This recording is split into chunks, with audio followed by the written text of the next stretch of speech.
Dre Baldwin here, giving you a quick overview of the 12 commandments of working your game. It's actually 13 commandments, but we'll call it the 12. It sounds better that way. Quickly going over what all 13 of these are.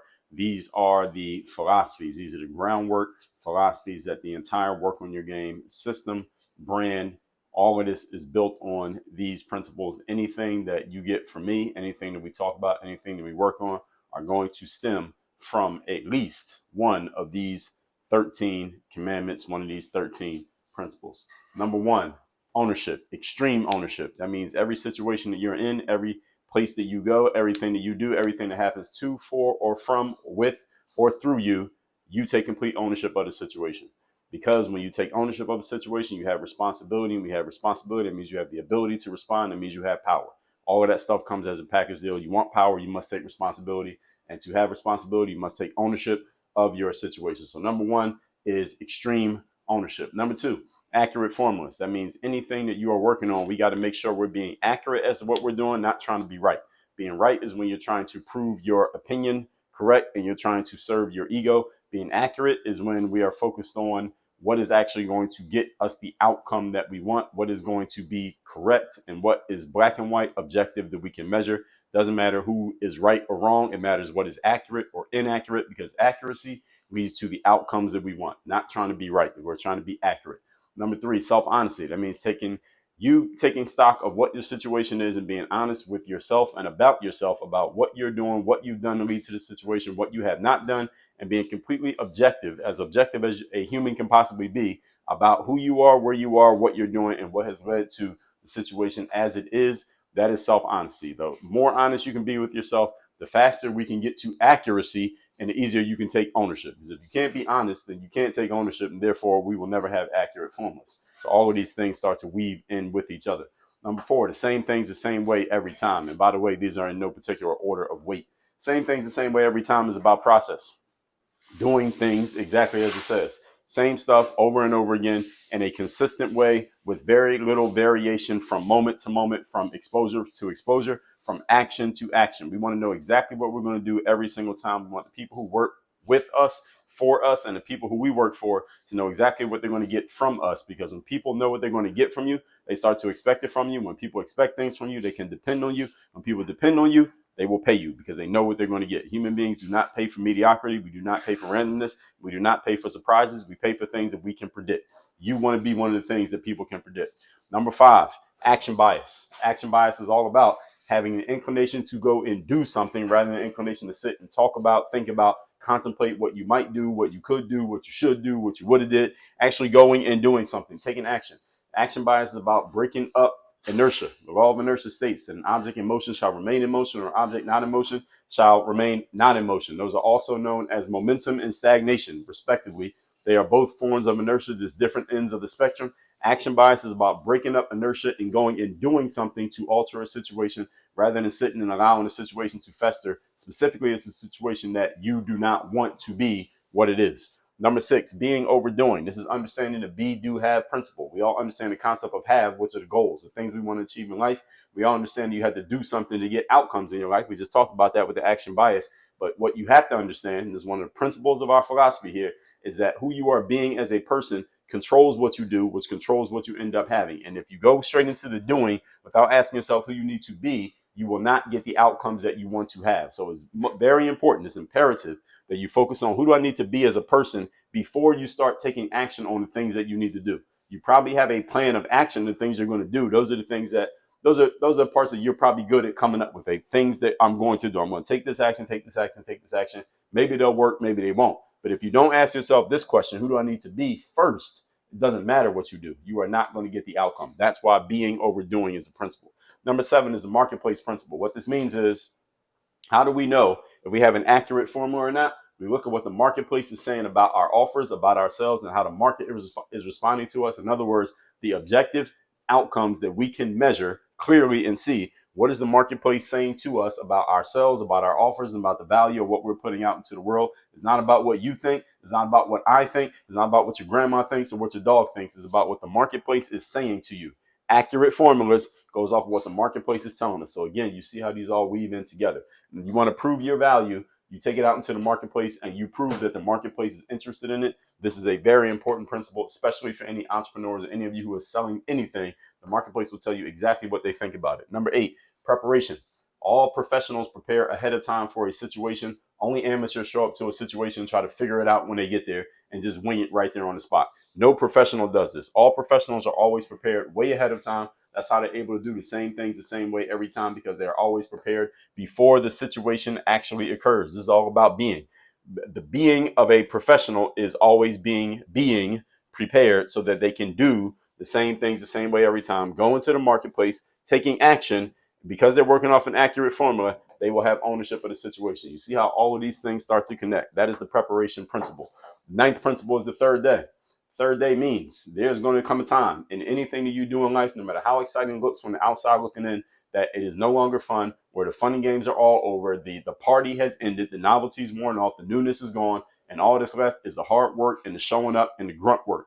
And I guarantee you, no matter what you do in life, you will run into this time. It is called the third day.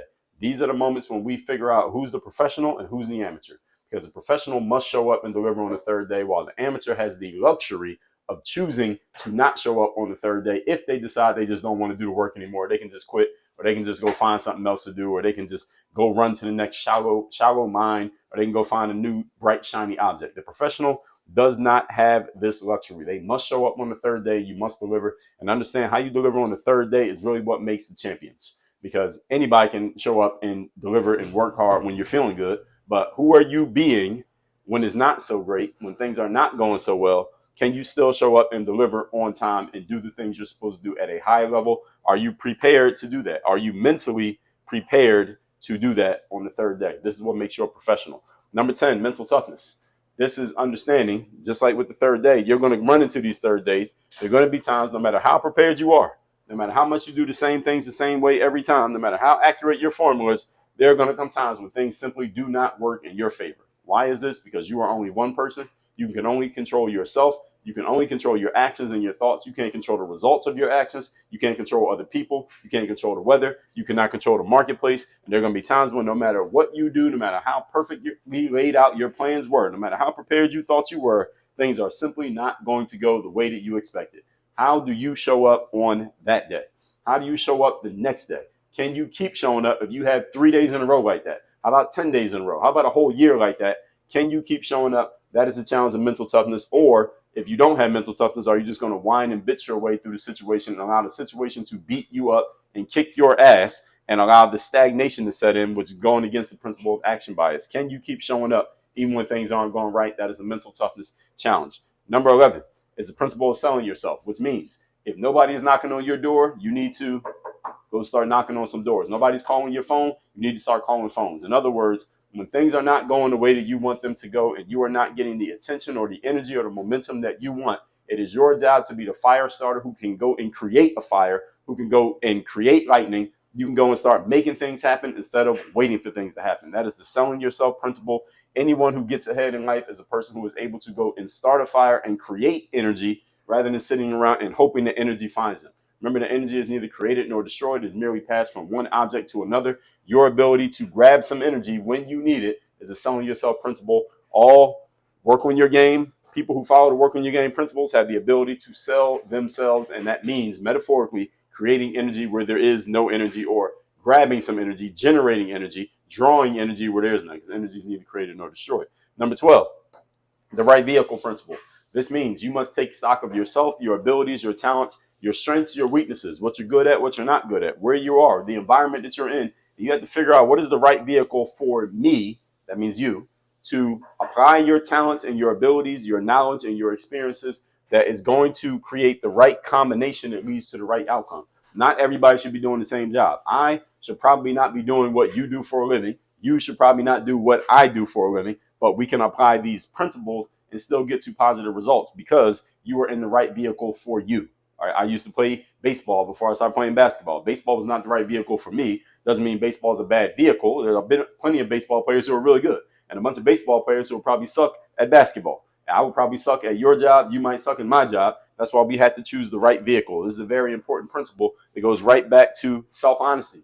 If you're not honest with yourself about who you are and what you can do, you may be trying to force a square peg into a round hole. You're in the wrong vehicle with the right skills, things are not going to work out. You're in the right vehicle with the wrong skills, things are not going to work out. So you must choose the right vehicle for yourself. And last but certainly not least, the most important, if I had to put one above any of the other principles on here, is the principle of game. That is the principle of you must show up with actual skills and ability. And as they say, skills to pay the bills. If you cannot deliver and actually do well at your job, it does not matter if you have ownership, if your formulas are accurate, you're honest, you do the same thing the same way every time. Action, being overdoing, marketplace, preparation, third day mental stuff, selling yourself the right vehicle. If you have no game, we can have all of these things aligned and going in the right direction. But if you have no skills, then none of this matters. This is kind of like the gas in the car or the gas pedal in the car. If you have no gas in the tank, there's no gas pedal in your vehicle. It doesn't matter if you do all these other things. You must have game to actually deliver. And the game it might be the thing that separates you from everybody else out there. The game alone doesn't do it. You got to have all of these other principles in line. So just to recap really quick,